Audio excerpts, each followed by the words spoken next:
Hi everyone, स्वागत करते हैं आप सभी का हिंदी साहित्य के एक और नई क्लास में। जितने भी बच्चे बिहार के किसी भी यूनिवर्सिटी से ग्रेजुएशन फर्स्ट सेमेस्टर में हैं, आपने यदि मेजर पेपर, माइनर पेपर या फिर एमडीसी पेपर, इस तीनों में से किसी भी पेपर में हिंदी साहित्य सब्जेक्ट रखा है तो आप लोग आज के इस क्लास को ध्यान से देखिएगा। देखिए, हिंदी साहित्य का हम लोग यूनिट नंबर 2 पढ़ रहे हैं आपके सिलेबस के मुताबिक, और ये यूनिट नंबर 2 का प्यारे बच्चे चौथा क्लास है। इससे पहले मैंने जो आपको क्लास प्रोवाइड किया है, जहां पर आपको हमने क्या बताया, आदिकालीन काव्यों के बारे में।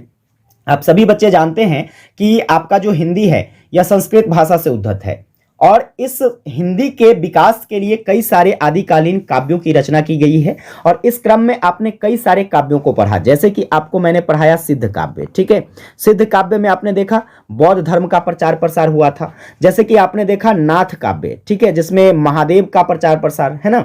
फिर बात करेंगे बच्चे, आपने देखा जैन काव्य, तो जैन काव्य में आपने देखा कि जैन धर्मों का प्रचार प्रसार देखने को मिला। इसी तरीके से जो है यही क्रम जब आगे बढ़ता जाता है तो एक और काव्य आपके पास आ जाता है, वह है रासो काव्य। अब हम आज के इस क्लास में रासो काव्य को पढ़ने वाले हैं, तो क्लासेस आज बहुत लंबी रहने वाली है, तो आप लोगों को शिद्दत से क्लास करना है। सबसे पहले तो हम लोग रासो काव्य का परिचय करेंगे। इसके बाद बच्चे रासो काव्य जो है, रासो शब्द की उत्पत्ति जो है यह कैसे होती है, इसके संबंध में विद्वानों का अलग अलग मत है, हम उस मतों पर चर्चा करेंगे। इसके बाद बच्चे जो है हम रासो साहित्य की विशेषताओं को देखेंगे, और साथ में जो है अंत में क्या पढ़ने वाले हैं, तो रासो साहित्य और उसके कवियों के बारे में डिटेल में अध्ययन करेंगे, जो कि काफी इंपॉर्टेंट रहने वाला है। समझ गए ना। तो ये सारे टॉपिक आज के इस क्लास में कवर करेंगे। तो फटाफट से, आप लोगों ने सेशन को शेयर नहीं किया है, अपने सभी दोस्तों के बीच शेयर कर दीजिए, ताकि सारे बच्चे क्लास को ज्वाइन कर सके। सेशन को लाइक नहीं किए हैं, लाइक कर लेना, और चैनल पर नए हैं बच्चे तो सब्सक्राइब करके नोटिफिकेशन बेल जरूर ऑन कर लीजिएगा। इससे एक प्यारा सा सपोर्ट हमें भी मिल जाएगा और आपको भी टाइम टू टाइम क्लास मिल जाएगी, है ना। चलिए आगे बात कर लेते हैं हम लोग टॉपिक की। तो देखिएगा, टॉपिक जो है प्यारे बच्चे, आदिकालीन रासो साहित्य की पृष्ठभूमि। पृष्ठभूमि कहिए, परिचय कहिए, दोनों एक ही चीजें हैं। अब समझते हैं हम लोग रासो साहित्य को। तो रासो साहित्य को समझने से पहले थोड़ा सा जो है हम कहां चले जाते हैं, पीछे की तरफ। पीछे की तरफ कहां जाएंगे, जैसे आपको सिद्ध काव्य पढ़ाया है ना, जैसे आपको नाथ काव्य पढ़ाया, जैसे आपको जैन काव्य पढ़ाया। आप लोगों ने यहां पर क्या देखा था, आप लोगों ने यहां पर देखा था कि यहां पर जो भी चीजें आती थी यह लोकमत से संबंधित था। लोकमत से संबंधित कहने का मतलब, ये सभी जो भी काव्य था यह सबका उद्देश्य था धर्मों का प्रचार प्रसार करना। किसका प्रचार प्रसार करना, धर्म का प्रचार प्रसार करना। और धर्म जो होता है यह क्या होता है, लोगों के मानसिकता की उपज होती है कि नहीं होती है। तो यहां एक सीधा संबंध निकल के आता है कि ये सारे जो काव्य थे, सिद्ध, नाथ, जैन, यह सब लोकमत से संबंधित था। लेकिन आपका जो रास काव्य है प्यारे बच्चे, रासो काव्य, रासो काव्य इन सभी काव्यों से बिल्कुल अलग देखने को मिलेगा। अब कैसे अलग देखने को मिलेगा, तो चलिए हम इस पर फोकस करते हैं। जैसे कि हम बात करते हैं प्यारे बच्चे रासो काव्य की, तो ध्यान देना, रासो काव्य को हम वीर गाथात्मक काव्य भी कहते हैं। रासो काव्य को क्या कहते हैं बच्चे, वीर गाथात्मक काव्य के नाम से भी संबोधित किया जाता है। और इसकी जो परंपरा रही है, काफी विशिष्ट परंपरा रही है। ऐसा इसलिए हम कह सकते हैं क्योंकि भाई राजा महाराजाओं का यहां पर चर्चा देखने को मिलेगा आपको, और राजा महाराजा की प्रकाष्ठा काफी विशिष्ट होती है। तो स्वाभाविक सी बात है कि इस काव्य की भी जो परंपरा होगी वह काफी विशिष्ट होगी। समझ में आ रही है बात। चलिए आगे बात करेंगे रासो काव्य की। तो देखिएगा, रासो काव्य की जो रचना है प्यारे बच्चे, यह किन कवियों के द्वारा किया गया, तो यह भट्ट और चारण कवियों के द्वारा किया गया। इस बात को याद रखिएगा, रासो काव्य की रचना किसके द्वारा किया गया, भट्ट और चारण कवियों के द्वारा किया गया। चलिए आगे बात करते हैं। तो जैसे मैंने आपको बताया कि इस काव्य में देखने को मिला कि जनमानस अभिव्यक्ति नहीं देखने को मिली। क्या नहीं देखने को मिली, जनमानस अभिव्यक्ति नहीं देखने को मिली, अर्थात जनताओं से, लोगों से इस काव्यों का कोई संबंध ही नहीं था। इसका सीधा संबंध किससे था, इसका सीधा संबंध था सामंतों से। किससे संबंध था भाई प्यारे बच्चे, सामंतों से संबंध था, यानी कि राजा महाराजाओं से संबंध था। क्योंकि देखिए, इस काल में क्या हुआ करते थे, जो राजा महाराजा हुआ करते थे, अपनी शक्तियों का काफी ज्यादा प्रदर्शन किया करते थे। एक राजा दूसरे राजा से लड़ा करते थे। अब दूसरे से लड़ेंगे तो स्वाभाविक सी बात है कि वहां पर एक ऐतिहासिक घटना सामने आएगी। तो उस काल में जो कवि हुए, उस कवि के द्वारा क्या किया जाता था, तो उनकी घटनाओं को काव्यों के माध्यम से दर्शाने का प्रयास किया जाता था। और वही काव्य जो है प्यारे बच्चे, रास काव्य के नाम से जाना गया। समझ में आ रही है बात। चलिए, इसके अतिरिक्त इसकी और विशेषताएं थी। विशेषता यह थी कि इसमें प्रेम प्रसंग को भी काफी ज्यादा दर्शाया गया है। अब प्रेम प्रसंग को क्यों दर्शाया गया है, तो भाई राजा महाराजा है तो थोड़ा सा अयास तो होगा ही, और अयास होने की वजह से जो है इनको स्त्री मोह काफी ज्यादा होता था और युद्ध भी इसी के लेकर के होती थी। समझ गए ना, स्त्री मोह के कारण ही क्या होता था, तो अनेक राजाओं में आपस में युद्ध हो जाया करता था। इसलिए इसकी दो प्रमुख विशेषताएं आपको याद रखनी है। वह विशेषता क्या है, तो सबसे पहली बात, रासो काव्य जो है या राजा महाराजा के वीर गाथात्मक तथ्यों को दर्शाता है। इसके बाद जो है प्रेम प्रसंगों को दर्शाता है। समझ में आई बात। चलिए आगे बात करेंगे प्यारे बच्चे। तो देखिए यहां पर सीधा सीधा आप कह सकते हो कि जो रासो साहित्य प्यारे बच्चे, यह किसकी, तो यह एक प्रकार से जो है प्रशस्ति गान है। रासो काव्य क्या है, एक प्रकार का प्रशस्ति गान है जिसमें चारण कवियों के द्वारा जो है अधिकतर अपने आश्रयदाता या सामंतों की क्या की गई है, तो अतिशयोक्ति का पूर्ण रूपेण जो है प्रशंसा किया गया है। जैसे कि मान लीजिए कोई कवि हुआ तो किसी राजा के दरबार में रहता था, तो वह उसके बारे में ही लिखा करते थे, उसकी प्रशंसा किया करते थे। समझ गए ना, इस काव्य के माध्यम से। आगे बात करेंगे तो देखिए इनकी जो विषय वस्तु रही है यह काफी सीमित रहा है, क्योंकि राजा तक ही सीमित था, बाकी की चीजों से तो इसको मतलब ही नहीं था। तो आप सीधा कह सकते हो कि जो रासो काव्य है इसकी विषय वस्तु जो है काफी सीमित रही। ठीक है, चलिए आगे बात करेंगे। तो सामंतों के जीवन में दो बातों की काफी प्रधानता हुआ करती थी, पहला था युद्ध और दूसरा था प्रेम। मैंने पहले बताया आपको कि इसकी दो ही विशेषताएं ही है, पहला युद्ध और दूसरा प्रेम। युद्ध क्यों, तो प्रेम के कारण। समझ गए, ये बात याद रखेंगे आप।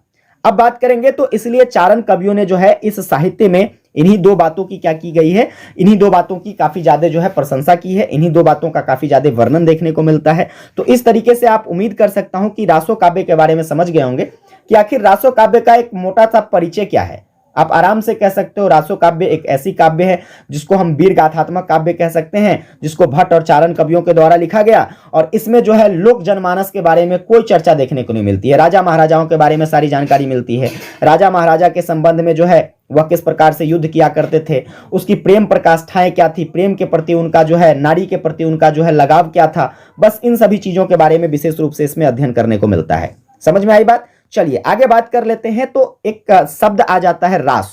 क्या आ जाता है प्यारे बच्चे, रासो शब्द। इस रासो शब्द के बारे में जो है अलग अलग विद्वानों ने अपनी अलग अलग राय रखी है, अर्थात कहेंगे हम कि रासो शब्द की जो है उत्पत्ति किस प्रकार से हुई। चलिए हम इस पर चर्चा करते हैं। तो जैसे कि इस क्रम में सबसे पहला नाम आ जाता है रामचंद्र शुक्ल जी का। रामचंद्र शुक्ल जी मानते हैं कि जो रासो शब्द है यह बिसलदेव रासो रचना के आधार पर रसायन शब्द से बना हुआ है। किस शब्द से, बिसलदेव रासो, आपको आगे पढ़ाएंगे हम अभी बिसलदेव रासो क्या है, इसको किसके द्वारा लिखा गया है, इसमें किस चीज की जानकारी मिलती है, सारी बातें आपको पढ़ने को मिलेगा। फिलहाल आप ये जानिए कि रामचंद्र शुक्ल जी मानते हैं कि जो बिसलदेव रासो रचना है ना, उस रचना के आधार पर अगर हम बात करें तो रासो शब्द की उत्पत्ति जो है रसायन शब्द से हुआ है। किस शब्द से हुआ है, रसायन शब्द से। यह सब ऑब्जेक्टिव में पूछा आ सकता है, याद रखिएगा। आगे बात करेंगे। इसी क्रम में आचार्य हजारी प्रसाद द्विवेदी जी मानते हैं कि जो रासो शब्द की उत्पत्ति है यह संस्कृत भाषा के रासक शब्द से हुआ है। किस शब्द से हुआ है प्यारे बच्चे, रासक शब्द से। वहीं पर हम बात करेंगे जैसे कि पंडित नरोत्तम स्वामी और चंद्रबली पांडे जी का मानना है कि जो रासो शब्द है उसका उत्पत्ति रसिक शब्द से हुआ है। मतलब सभी का एक अलग अलग मत है। आगे बात करेंगे इस क्रम में। देखिए दशरथ शर्मा जी और माता प्रसाद गुप्त जी का मानना है कि रासो शब्द की उत्पत्ति जो है यह रासक शब्द से हुआ है। किस शब्द से हुआ है, रासक शब्द से। आगे देखिएगा तो आगे और भी नाम आ जाता है, जैसे कि नंद दुलारे वाजपेयी। नंद दुलारे वाजपेयी जी मानते हैं कि जो रासक शब्द है यह रास शब्द से बना हुआ है। किससे बना हुआ है प्यारे बच्चे, रासो शब्द रास शब्द से बना हुआ है। चलिए आगे बात करेंगे। जैसे कविराज जी की बात कर लेते हैं। कविराज श्यामल दास और काशी प्रसाद जायसवाल जी मानते हैं कि रासो शब्द की उत्पत्ति जो है यह रहस्य शब्द से हुआ है। किस शब्द से हुआ है, रहस्य शब्द से। ये सब याद करने वाला चीज है, इसको आप हाईलाइट करके याद कर लेना, ठीक है, क्योंकि ये सब समझने की चीजें है ही नहीं, ये सब याद रखने वाली चीज है। और आपसे ऑब्जेक्टिव में पूछा जा सकता है। जैसे मान लीजिए आपसे पूछा जाएगा कि कविराज श्यामल दास जी के द्वारा जो है रासो शब्द की उत्पत्ति किस शब्द से हुई है, आप कहोगे सर रहस्य शब्द से हुई है ना, तो इस बात को आप याद कर लोगे। आगे हम बात करेंगे जैसे हरप्रसाद शास्त्री जी की। हरप्रसाद शास्त्री जी मानते हैं कि जो रासो शब्द है इसकी उत्पत्ति जो है यह राजयश शब्द से हुआ है। किस शब्द से, राजयश शब्द से हुआ है। और इस क्रम में जो है हिंदी के एक सबसे प्रमुख और सबसे प्रसिद्ध ज्ञाता की बात कर ले, जिसका नाम है गारसा दत्तासी। गारसा दत्तासी जी मानते हैं कि जो आपका रासो शब्द है, रासो शब्द की उत्पत्ति जो है यह राजसूई शब्द से हुई है। किस शब्द से हुई है प्यारे बच्चे, राजसूई शब्द से हुई है। तो इस आधार पर जो है हम कह सकते हैं कि रासो शब्द के बारे में जो है सभी विद्वानों का एक अलग अलग मानना था कि रासो शब्द जो है यह अलग अलग शब्दों से हुआ है।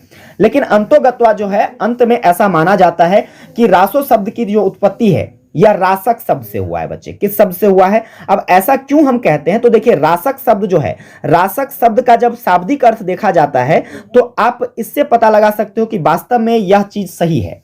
कहोगे क्यों? तो रासक शब्द का शाब्दिक अर्थ होता है राजा के आदेश से लिखा हुआ काव्य। रासक शब्द का क्या अर्थ होता है? राजा के आदेश से लिखा हुआ काव्य। और इससे साफ स्पष्ट हो जाता है, आपने देखा है कि रासक साहित्य में, रास साहित्य में क्या देखने को मिला कि जो भी चीजें थी वह राजा से संबंधित था। राजा के आदेश पर लिखा गया हो या राजा की प्रकष्ठाओं पर लिखा गया हो, राजा की प्रेम प्रसंग पर लिखा गया हो, बस हर जगह जो है राजा का आदेश माना जाता है वहां।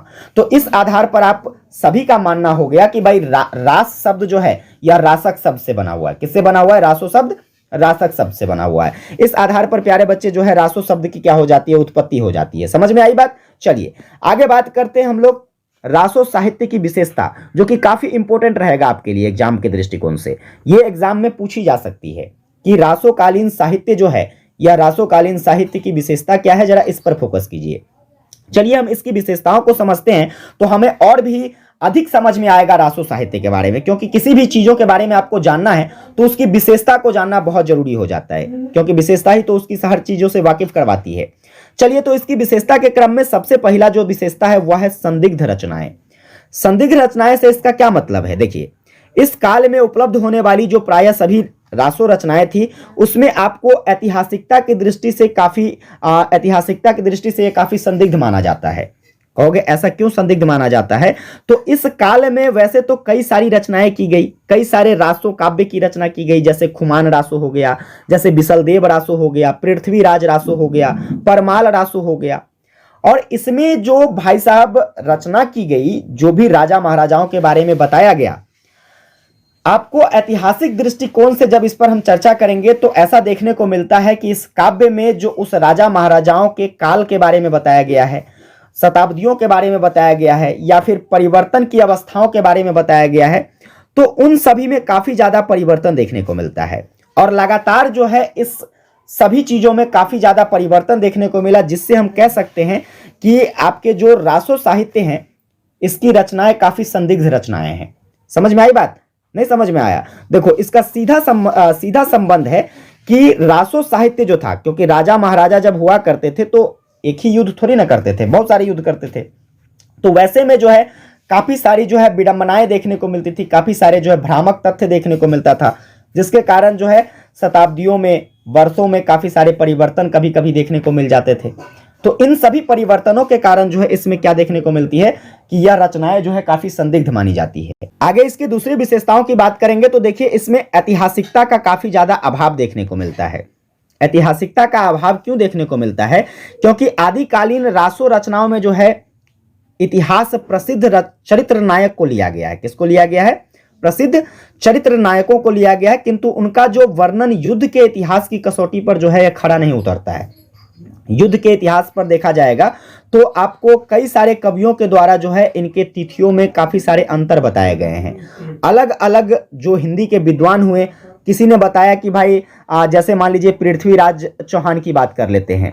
पृथ्वीराज चौहान के युद्धों के बारे में अगर हम बात करेंगे, जो कि आपको पृथ्वीराज रासों में देखने को मिलेगा, तो पृथ्वीराज चौहान की बात कर लेते हैं तो किसी विद्वानों के द्वारा बताया गया कि इनकी जो अवधि थी या इस समय से लेकर इस समय तक थी, लेकिन फिर बाद में आकर के कोई दूसरे विद्वान बताएं कि इस समय से इस समय तक। तो इस तरीके से जो है अलग अलग प्रकार के तिथियां या फिर अलग अलग प्रकार की संबंध देखने को मिलती है। इसलिए आपको जो है रासो साहित्य में ऐतिहासिकता का क्या देखने को मिलता है? अभाव देखने को मिलता है। चलिए अगली विशेषता की बात करेंगे बच्चे, तो इसमें आपको युद्धों का सजीव वर्णन देखने को मिलता है। युद्धों का सजीव वर्णन कहने का मतलब, देखिए राजा महाराजा तो युद्ध किया करते ही थे, तो भाई युद्ध का सजीव वर्णन तो देखने को, सजीव कहने का मतलब जीवित वर्णन, सजीव कहने का मतलब जीवित वर्णन, अर्थात बोले तो युद्धों का सजीव वर्णन जो है इन ग्रंथों की सबसे प्रमुख विशेषता रही है, सबसे प्रमुख विषय बना रहा है। ऐसा इसलिए क्योंकि जो है संस्कृत साहित्य की दिशा में हम बात करेंगे तो ऐसा नहीं देखने को मिलता था। ये धीरे धीरे जब आगे आया और रासो साहित्य में ऐसा देखने को मिला कि राजा महाराजा काफी ज्यादा युद्ध किया करते थे, वह तलवारबाजी किया करते थे, तो उन सभी का जो है चित्रण कवियों के सामने हुआ करता था। जब चित्रण कवियों के सामने होगा तो स्वाभाविक सी बात है कि उनका जीवित वर्णन कर पाएंगे, उनका जो है आंखों देखा हाल बता पाएंगे। इसलिए इसमें क्या देखने को मिलता है, तो युद्धों का एक सजीव वर्णन देखने को मिलता है। आगे देखेंगे तो अगली विशेषता इसमें जो है वीर और श्रृंगार रस की काफी ज्यादा प्रधानता होती है। वीर और श्रृंगार रस की प्रधानता इसलिए है क्योंकि देखिए, वीरता से सीधा मतलब है राजा की वीरता। वीरता से क्या मतलब है, राजा की वीरता, जो कि आप बार बार अभी पढ़े हैं कि इसमें आपको राजा की वीरता के बारे में बताया गया। और श्रृंगार रस से यहां पर मतलब है, श्रृंगार रस से एकमात्र मतलब है वह है नारी लिप्सा। नारी लिप्सा कहने का मतलब क्या, तो नारी लिप्सा कहने का मतलब यह है कि राजा महाराजा लड़ता क्यों था, नारी के लिए, महिला के लिए लड़ता था। समझ गए ना। तो यहां से महिला है तो भाई श्रृंगार तो होगा ही, महिला है तो क्या होगा, श्रृंगार होगा। अर्थात कहने का मतलब है कि जो रासो साहित्य था उसमें वीर रस तो आपको देखने को मिला ही, साथ में श्रृंगार रस की भी काफी ज्यादा प्रधानता देखने को मिली। समझ गए। चलिए आगे बात करेंगे तो इसमें आपको जनजीवन के संपर्क का काफी ज्यादा अभाव देखने को मिलता है। लोगों से तो इस साहित्य का कोई मतलब ही नहीं था, लोग क्या कर रहा है, किस प्रकार अपना जीवन जी रहा है, उसकी जो है सामाजिक स्थिति क्या है, उसकी राजनीतिक स्थिति क्या है, धर्म के प्रति उनका जो है क्या रुझान है, इन सभी चीजों से कोई मतलब ही नहीं होता था। उसका एक ही मतलब होता था, वह राजा के बारे में बताएगा, राजा किस प्रकार से घात प्रतिघात कर रहा है ना, बस इन सभी चीजों के बारे में बताना था।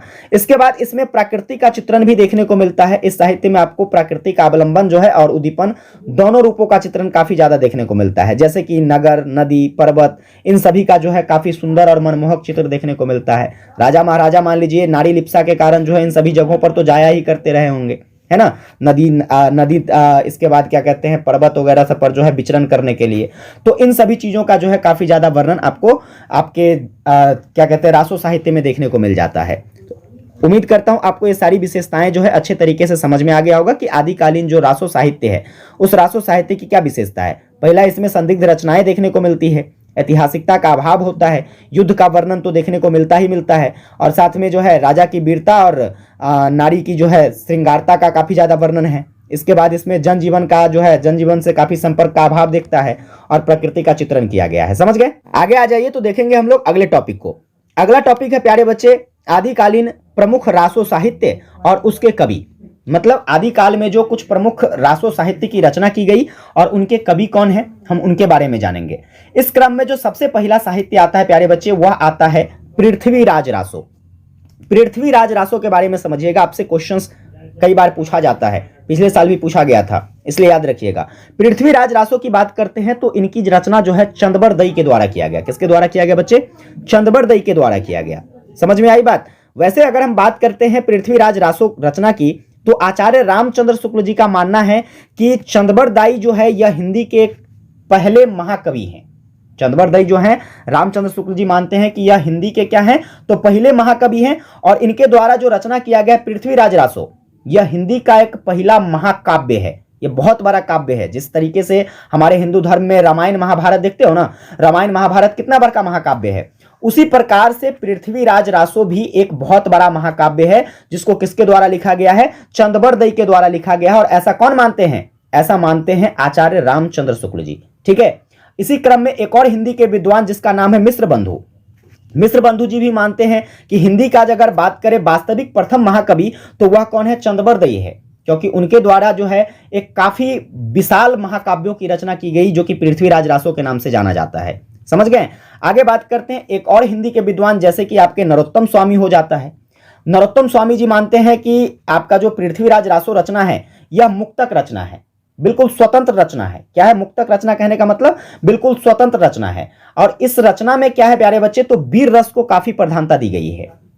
रासो काव्य है तो वीर रस की प्रधानता तो होगी ही, और साथ में इसमें 68 छंदों का प्रयोग है। इस बात को याद रखिएगा, ऑब्जेक्टिव में पूछा जा सकता है कि पृथ्वीराज रासो में छंदों की संख्या कितनी है, तो 68 छंदों का प्रयोग किया गया है। और इसकी रचना जो है किस भाषा में की गई है, पिंगल भाषा में।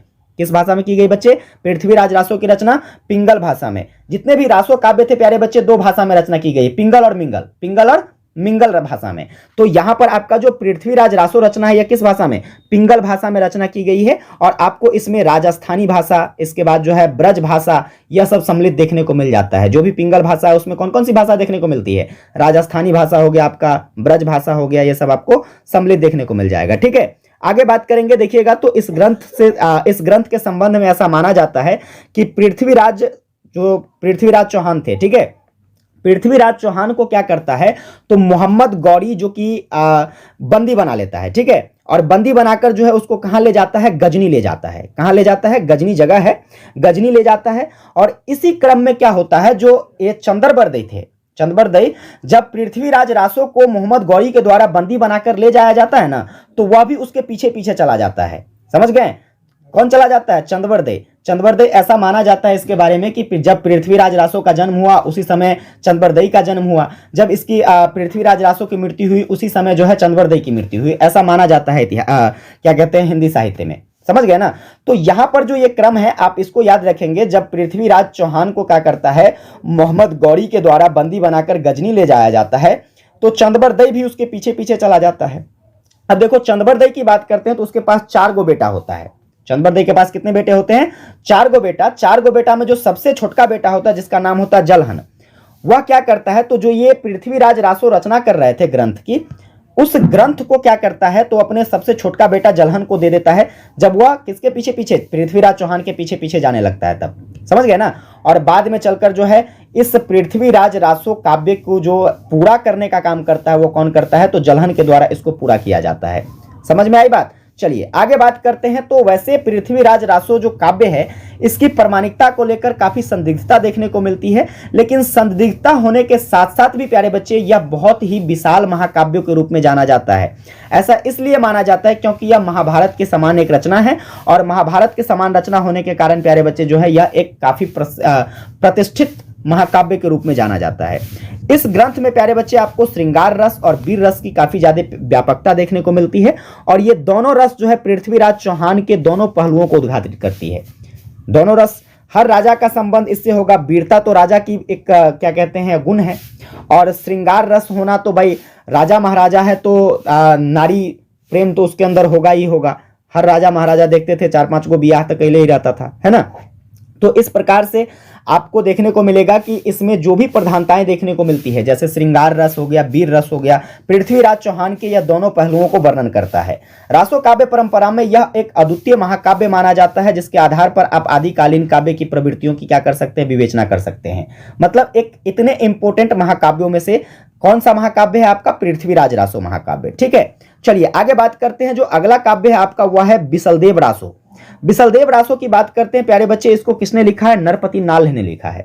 किसने लिखा है, नलपति नार ने लिखा है। अब देखिए बिसलदेव रासो की बात करते हैं तो यह इस काव्य परंपरा का एक 5वां कृति माना जाता है। क्या कृति माना जाता है बच्चे, 5वां कृति। इससे पहले भी कई सारी कृति, जैसे कि पहले कृति की बात करें पृथ्वीराज रासो, इसके साथ साथ और भी कई सारे काव्य हैं। ठीक है, उसी क्रम में आपका 5वां कृति जो आ जाता है बिसलदेव रासो आ जाता है, जो कि नरपति नाल के द्वारा लिखा गया है। इस रचना में आपको जो है इस रचना के संबंध में ऐसा कहा जाता है कि 12 से बरोत्तरा मंझारी जेठ वदी नवमी बुधवारी के अनुसार जो है प्यारे बच्चे इसकी रचना ज्येष्ठ वदी नवमी के दिन बुधवार को 1155 ईस्वी में माना जाता है। मतलब संवत 1212 के आसपास में जो है आपका बिसलदेव रासो की रचना किया जाता है, जो कि किसके द्वारा किया जाता है, नरपति नाल के द्वारा किया जाता है। और यह जो रचना है प्यारे बच्चे, ठीक है, यह रचना जिसमें आपको अजमेर के एक शासक थे जिसका नाम था बिसलदेव। अजमेर के एक शासक थे प्यारे बच्चे जिसका नाम क्या था, बिसलदेव नाम था। उसके बारे में इसमें विशेष रूप से चर्चा किया गया है। जैसे कि हम बात करते हैं क्या क्या चर्चा किया गया बिसलदेव जी के बारे में, तो देखिए बिसलदेव राजा हैं, बिसलदेव नरेश, जिसके बारे में प्यारे बच्चे जो है यहाँ पर बताया गया है कि इस काव्यों में उस राजा के बारे में और उस राजा की पत्नी, ठीक है, राजा और राजा की पत्नी के बारे में, उसका विवाह कैसे हुआ, उसके बीच में आपसी कलह किस प्रकार से था, विरह किस प्रकार से था, उसका मिलन किस प्रकार से हुआ, इस सभी का जो है मार्मिक रूप से चित्रण किया गया है। समझ में आई बात। चलिए, इस ग्रंथ की जो सबसे निराली विशेषता रही है यह रही है कि हिंदी के अन्य रासो ग्रंथों के समान जो है इसमें वीरता की प्रशस्ति गायन न होकर क्या किया गया है, तो कोमल प्रेम का वर्णन किया गया है। मधुरता दिखाई गई है, मार्मिकता दिखाई गई है, संवेदनशीलता दिखाई गई है। अब प्रेम है तो यह सब चीज देखने को मिलेगा ही। प्रेम है तो मधुर वाणी होगी, मार्मिकता होगा ही, लोगों में संलिप्तता होगी ही, संवेदनशीलता होगा ही, होगा कि नहीं होगा। तो इस तरीके से ऐसा देखने को मिला जो अन्य रासो काव्य था प्यारे बच्चे, जिसमें सिर्फ और सिर्फ वीरता को प्रधानता दी जाती थी, यहां पर वीरता को कम प्रधानता देते हुए यहां पर प्रेम को ज्यादा प्रधानता दिया गया है। समझ गए। और आप बात करोगे बिसलदेव रासो की तो इसमें ये जो है 4 खंडों में विभाजित किए गए हैं और 4 खंडों में आपको इसमें 125 छंद मिलते हैं। कितने छंद मिलते हैं प्यारे बच्चे? 125 छंद मिलते हैं। ठीक है, याद रखिएगा ये छंदों की संख्या, क्योंकि ऑब्जेक्टिव में आपसे पूछी जा सकती है। साथ में बात करते हैं तो आपका जो बिसलदेव रासो है प्यारे बच्चे, बिसलदेव रासो संदेह रासक की तरफ भी क्या है, तो एक विरह काव्य के रूप में जाना जाता है। किसके रूप में जाना जाता है? विरह काव्य के रूप में जाना जाता है। और यह ग्रंथ जो है यह विरह के स्वाभाविक चित्र, संयोग और इसके बाद बात कर लेते हैं तो बिल प्रलभ श्रृंगार की सफलता का क्या करता है, उद्भावना, और उसके साथ साथ उसके प्राकृतिक चित्रणों का वर्णन करता है। समझ में आई बात? ये आपका बिसलदेव रासो हो गया। चलिए आगे बात करते हैं। जो अगला रासो है आपका वह है परमाल रासो। परमाल रासो भी बड़ा शानदार रासो है। इसको हम लोग आल्हा खंड भी कहते हैं। आल्हा उदल का नाच देखते हो ना, हमारे गांव घर में तो बड़ा होता है ना, आल्हा उदल का नाच। तो आपका परमाल रासो यह आल्हा खंडों से संबंधित है। आल्हा खंडों से किस प्रकार संबंधित है, चलिए इसको जानते हैं आगे।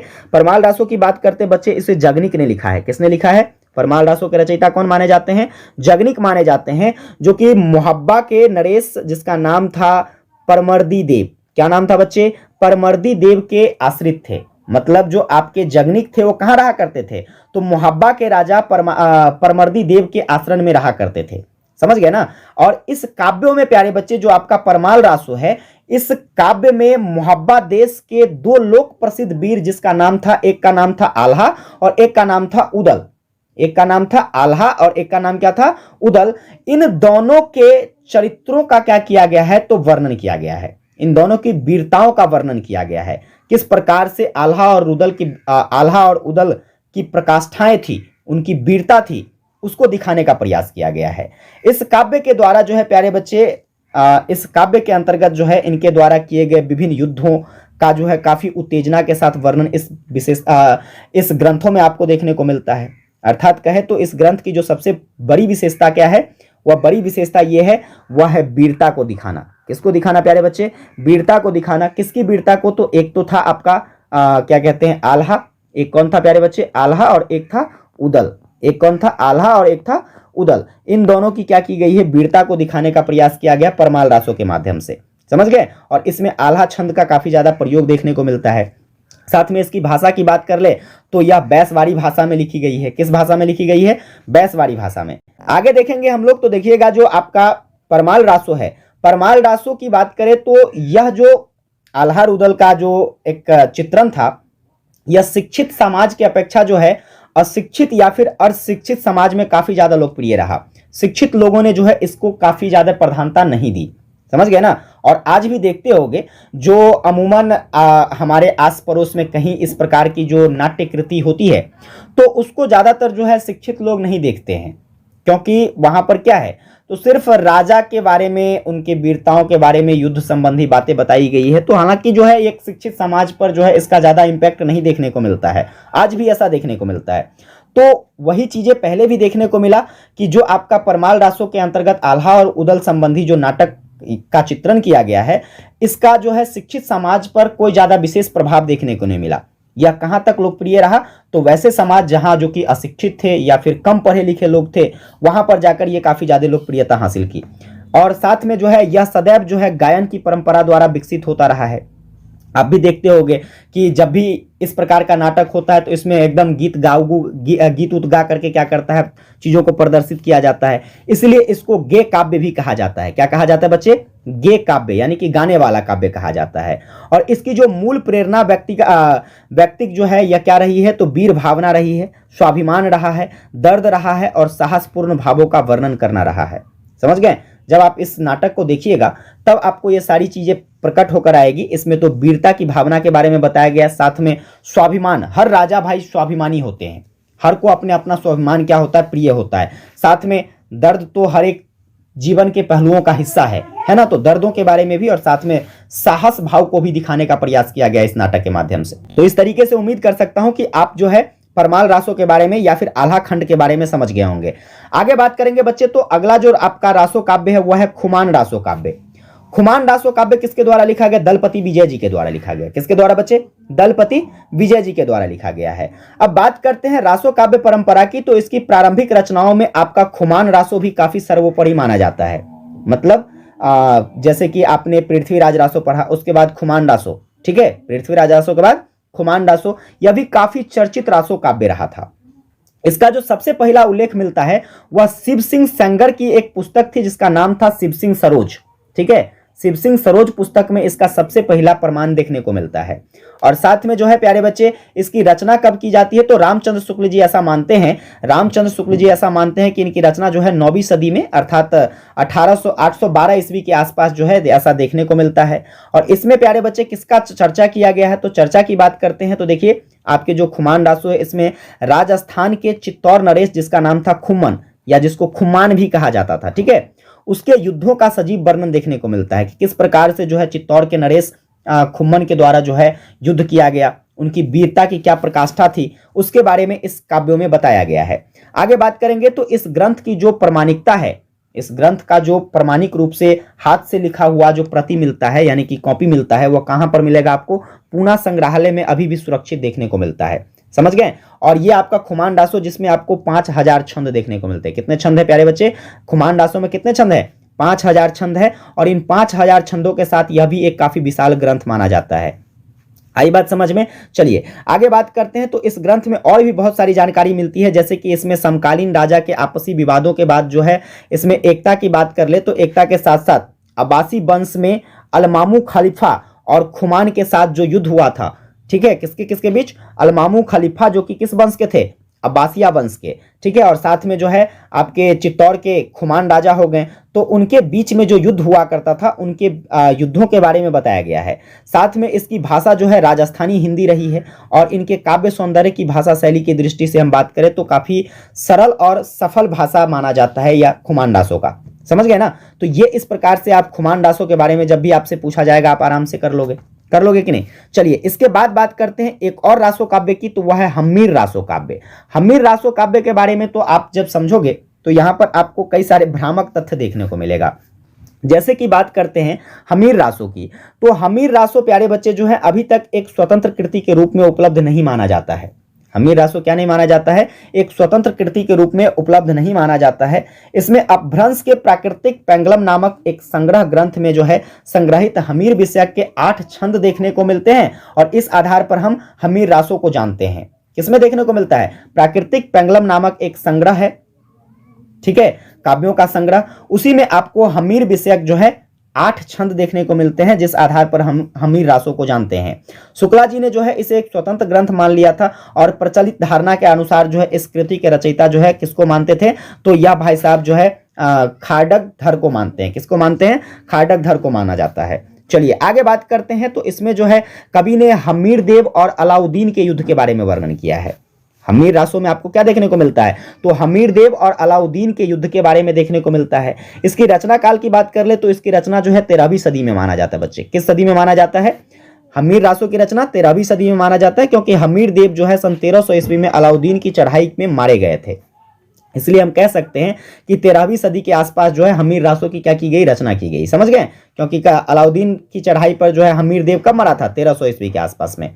समझ गए। इस कृति का जो उद्देश्य था यह हम्मीर देव की वीरताओं का वर्णन करना था और इस ग्रंथ के संबंध में जो है राहुल संकृत्यायन और हजारी प्रसाद द्विवेदी जी का मानना है कि यह जो है प्यारे बच्चे, यह किसका, तो यह प्यारे बच्चे जो है शार्दकधर की रचना नहीं, यह ऐसा माना जाता है राहुल संकृत्यायन जी और हजारी प्रसाद द्विवेदी जी के द्वारा कि यह किसी जज्जल नामक कवि के द्वारा लिखा गया है। किसके द्वारा लिखा गया है, जज्जल नामक कवि के द्वारा। तो यहां से एक भ्रामक तथ्य निकल कर आता है, इसके बारे में स्पष्ट जानकारियां ये निकल कर नहीं आती है कि यह वास्तविक तौर पर किसकी रचनाएं हैं। समझ गए ना। वैसे हम कह सकते हैं कि यह क्या कहते हैं, तो शार्दकधर की रचना है। किसकी रचना है प्यारे बच्चे, शार्दकधर की। चलिए उम्मीद करता हूं आपको ये सारे रासो काव्य के बारे में समझ में आ गया होगा। इसके अतिरिक्त ऑब्जेक्टिव के लिए प्यारे बच्चे आप ये स्लाइड को आप जरूर याद रखिएगा। जैसे कि देखिए कुछ ऐसे रासो काव्य, जैसे कि आपका हो गया बिसलदेव रासो। बिसलदेव रासो को किसने लिखा, नरपति नाल्ह ने लिखा। कब लिखा था, 1155 ईस्वी में। इसके बाद पृथ्वीराज रासो की बात करते हैं, चंदबरदई ने लिखा। कब, 1343 में। परमाल रासो की बात करते हैं, जगनिक ने लिखा। कब लिखा, 1173 ईस्वी में। इसके बाद खुमान रासो की बात कर लेते हैं तो दलपति विजयदी के द्वारा लिखा गया। कब, 9वीं शताब्दी में। इसके बाद बात करेंगे विजयपाल रासो की। तो विजयपाल रासो 16वीं शताब्दी में लिखा गया। किसके द्वारा लिखा गया? नल सिंह के द्वारा लिखा गया। इसके बाद हमीर रासो की बात कर लेते हैं, तो खाडकधर के द्वारा लिखा गया 1357 में। और इसके बाद बात कर लेते हैं, देखिए तो जयचंद्र प्रकाश की बात कर ले। जयचंद्र प्रकाश किसने लिखा? तो भट्ट केदार ने लिखा 1168 में। और एक और याद रखिएगा क्या? तो जयमयंक और जस चंद्रिका, जयमयंक और जस चंद्रिका को मधुकर ने लिखा था 1186 में। तो इस तरीके से ये सारी चीजों को आपको क्या करना है? स्क्रीनशॉट कर लेना है, याद कर लेना है अच्छे तरीके से। आप जिस तरीके से मैंने ये स्लाइड बनाया है आपके लिए, आप क्या करोगे? तो नोट्स जो आप तैयार करते हो बच्चे, नोट्स में भी आपको इसी तरीके से हर एक चीजों को नोट डाउन करना है और इसकी रिवीजन करनी है। जब तक आपकी एग्जामिनेशन होती है तब तक आपको अच्छे से तैयारी करना है। समझ में आई बात? तो उम्मीद करता हूं आपको ये सारी बातें अच्छे से समझ में आ गया होगा कि रासो काव्य जो हैं, या रासो काव्य कहें या रासो साहित्य कहें, या क्या होता है, इसकी क्या विशेषता है, ठीक है, रासो शब्द की उत्पत्ति कैसे हुई, इसमें कौन कौन से ऐसे रासो काव्यों की रचना जो कि प्रमुख रूप से की गई, उनके कवि कौन हैं, ठीक है, इस रासो काव्य के अंतर्गत हमें कौन कौन सी जानकारी मिलती है, ये सारी जानकारियां मैंने आपको प्रोवाइड कर दिया है। अब आपको अगर समझ में आ गया है तो एक बार कॉमेंट में यस टाइप कीजिएगा कि सर ये सब सारी चीजें अच्छे तरीके से समझ में आ गई। और चीजें अगर आपको समझ में आती है, चैनल पर नए हैं, सब्सक्राइब नहीं किए हैं, सब्सक्राइब करके नोटिफिकेशन बेल ऑन कर लीजिएगा। सेशन को लाइक नहीं करे हो तो लाइक कर लेना और अपने सभी दोस्तों को ज्यादा से ज्यादा शेयर कर देना, ठीक है, ताकि सारे बच्चों को हेल्प मिल सके। विशेष मुलाकात करते हैं आप लोगों के साथ अगली क्लास में। तब तक के लिए जय हिंद, वंदे मातरम।